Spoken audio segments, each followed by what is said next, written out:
All right, I think we can get things kicked off. Thanks everybody for joining us this morning. I'm Tanner Watt. I'm a municipal program specialist with Local Authority Services. I'm the Southern Ontario rep for the Canoe program, and I'm joined today by Tim Elms, Client Relations Manager with Canoe. He's the Northern Ontario rep for Canoe, and Chris Swan, the Strategic Account Manager with John Deere. John Deere is part of the Canoe Procurement Group of Canada. We launched this about 2 years ago in Ontario. The goal is to help municipalities save time and money on the things that they need to use to keep their communities going. We have about 180 vendors available through the program. So pretty good selection of just about everything. And we've had about 250 municipalities already in Ontario use the program. So we're really glad to see the support from our municipalities that they are finding the program useful. Before we get going, a couple of quick housekeeping notes. We do have some future events planned.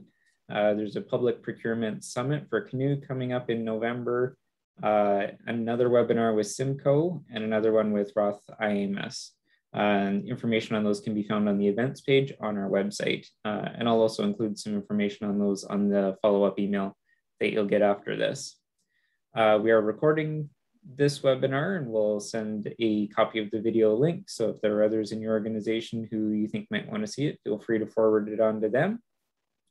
And for the Q&A at the end, Chris is going to do a bit of a presentation and then we'll do questions at the end. If you have any questions throughout the presentation, click on the Q&A box on your screen and type it in there. And at the end, Tim will go through those with Chris and we'll get those answered for you. So with all that, I will hand it off to Chris. Thanks, Tanner. Welcome, everyone. Thank you for joining us. Like Tanner said, I'm the Strategic Account Manager with John Deere. I sit in Grimsby, Ontario, and I support our dealers' engagement and any sales and service that they're providing to government organizations. So if you have any John Deere equipment, on behalf of John Deere and our dealer network, thank you very much. This next presentation that I've got to go through, it's about 15 minutes of a few product highlights. And at the end, I was hoping to solicit some feedback from everyone on the line about views on financing and leasing. So the products that I've selected to talk about are maybe a little different than what you might have in your fleet today. I thought certainly if you Google and check out johndeere.ca, you could see our full list of products, whether that be commercial mowing, side-by-sides, roadside mowing, tractors, anything you might be interested in, wheel loaders, skid steers. But I thought I'd highlight a few products that aren't necessarily new, but are perhaps gaining traction and becoming more popular within the space that you all are operating in. So we're going to talk about some QuickTrack mowers. We're going to talk about Mulch On Demand quickly. We have a new revised version of our 6M tractor, which some of you may have in your fleet today, and a couple highlights on some compact wheel loaders. And then, like I said, at the end, looking to get some thoughts on financing and leasing. So I've got my eye on the chat pod, and Tim's going to bring up any questions you have in the Q&A, but certainly if you'd like to make any comments, I'll certainly keep an eye on both of those. So the first product that has been popular in the US and is gaining popularity in Canada are our QuickTrack mowers. They are a stand-on mower. The reason they're becoming a little more popular is those first 2 points. They're a little better on hillsides because they have a lower center of gravity. And of course, you can fit more when you have to go. So folks are finding if they are moving their equipment around within the municipality, within the area that they're servicing, where you might fit 2 zero-turn mowers on a trailer, you could quite easily fit 3 QuickTrack mowers. You could see the width of the deck from 36 to 61 inches, meaning you're covering the same amount of ground as you would on a zero-turn, and those operational speeds are similar as well. So you should be able to move more and get more cut quickly. On the in the center of the slide here for the 2 photos, you can see some of the attachments that we've got, likely relevant to the areas that you're mowing. We have a mulch kit, which is the blades and the baffle you see in the center of the screen. And then we also have a grass catcher as well. And the grass catcher attaches to the chute, is dumped out quite easily, and is nice and easy to handle as well. One thing I thought could be interesting, we haven't seen a lot of very much on the commercial mowing side, professional landscape contractors, but might be relevant for you all.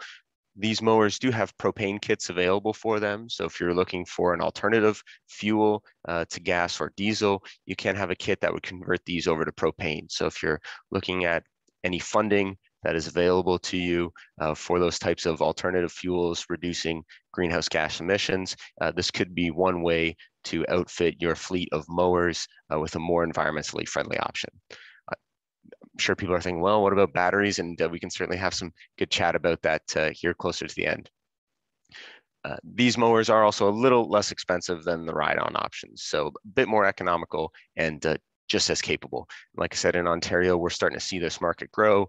There are certainly municipalities and contractors who have a fleet of these already, but something that we're seeing catch on a little bit. I should say when the PowerPoint is made available to you on that first slide that I shared, I do have links to different products and things that you can see everything we're going to talk about here. I've linked out directly to make it nice and easy. Second topic here as we roll along is our Mulch On Demand kits. They are available on our 7-iron decks, which is a fully stamped deck, no welds on it, giving us longevity, shouldn't have any holes or rust spots developing on it, and no risk of any weak welds failing prematurely. Our Mulch On Demand is enabled from the seat with the handle you see in the top right there, and the shot of the mower deck below shows you when the Mulch On Demand door is closed. Each of those blades then has its own chamber where it's cutting grass. So it's keeping things quite efficient and really getting you a high quality mulch. So you might prefer Mulch On Demand to a full mulch option when you're mowing at high speeds, or if you're using a bagger, you can have the chute open. And as your crews are mowing along roadways, sidewalks, garden beds, places where there might be pedestrians, around schools, where there might be windows that they're up against, that's when you could use the lever you see from the seat, close that mulching door, and make sure nothing is thrown from the mower deck. So I know rear discharge decks are becoming quite popular as well, and we do have mowers available with rear discharge decks just to make sure nothing is thrown to either side. But the Mulch On Demand option, just a little safer because you are not throwing anything out from the deck when that mulching door is closed. So there's a factory option available, and there's a kit as well that you could retrofit onto particular models of mower decks.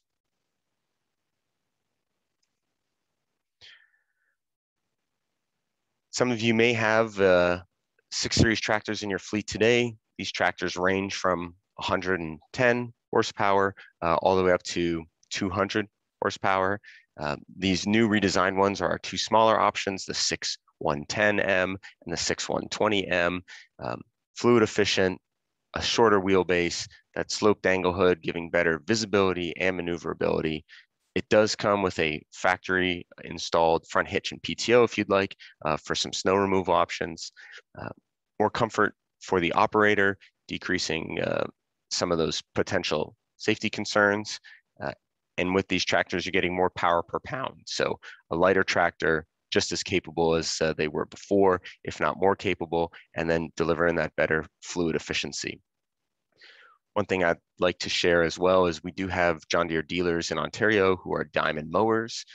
We work quite closely with Diamond and Alamo. If you're thinking roadside mowing, we can actually have that unit delivered with those installed. The dealers take care of it. We make it a little more economical by shipping the tractor from the factory to the Diamond Alamo facility where their technicians are installing it.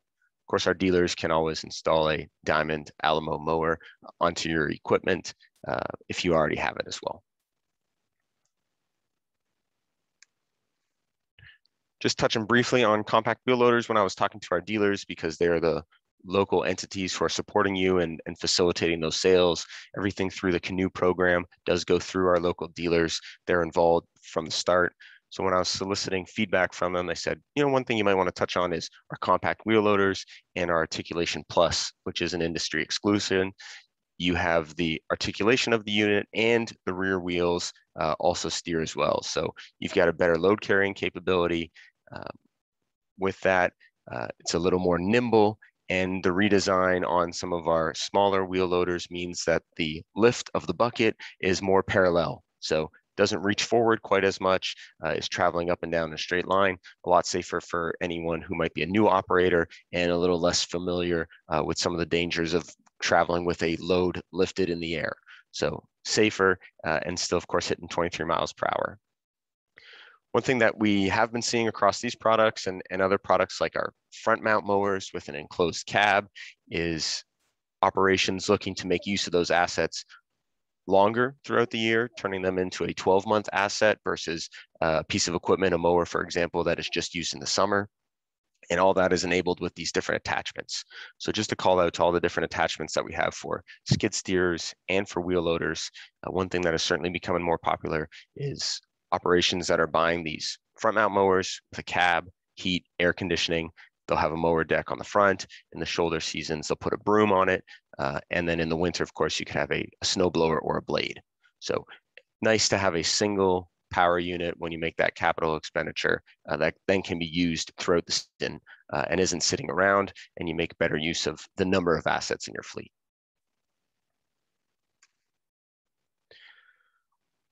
One thing, and this is where I'd be looking for any comments anyone would like to make, and this is just before we roll into the Q&A section. With the Canoe program, one thing that I would love to hear about is, does it make it easier to lower your cost of ownership? So certainly we know from experience and what the market tells us is there is a particular point in time where that piece of equipment is most valuable to the secondary used market. And if you're able to trade out of that asset at that point in time, where the dealer will get the most from that secondary sale, it actually decreases the cost of ownership for that first owner. So when you can use something like the Canoe program and understand exactly when you might be trading and to whom and what equipment you will be replacing it with, there is certainly a way to work with the dealer, and they're all involved in the Canoe program, to understand how you can really decrease your cost of ownership by trading that out at the best point in time for that secondary market. So something that's a little different. We certainly see it on the business side of things. Those operating private entities are timing their trades, and definitely something I think could be enabled on the government side as well. And then the slide that leads us into any questions that I can answer for you is looking for any thoughts on financing or leasing. We certainly have some government entities across the country that do finance equipment, and they go through a professional financing company. We see leasing becoming more and more popular on the owner-operator side of things and the corporate side of our business, where instead of making that large capital expenditure, it's rolling then into an operational budget. And if you can have newer equipment that's a little more efficient with less downtime, we're seeing happier staff, better execution to the budgeted plan, and then of course changing a little bit on the frequency that you can refresh that equipment where it becomes an operational expense.